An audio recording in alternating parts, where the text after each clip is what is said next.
Doctor عبد المغنی کس موضوع کے پروفیسر تھے؟ کس چیز کے پروفیسر تھے؟ تو انگریزی کے۔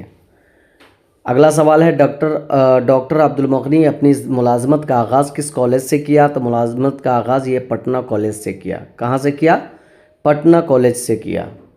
اگلا سوال ہے ڈاکٹر عبد المغنی کی کتابوں کے نام بتائیے۔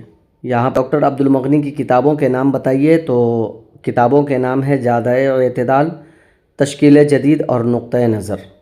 یہ 3 کتابیں ہیں جو بہت ہی معتبر ہے اور قابل تعریف ہیں۔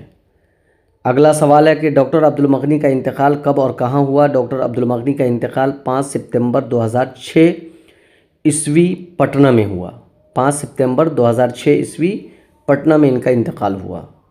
ڈاکٹر عبد المغنی کا کون سا مضمون شامل نصاب ہے؟ یعنی آپ کے نصاب میں ڈاکٹر عبد المغنی کا کون سا مضمون شامل ہے؟ تو ادب کی پہچان۔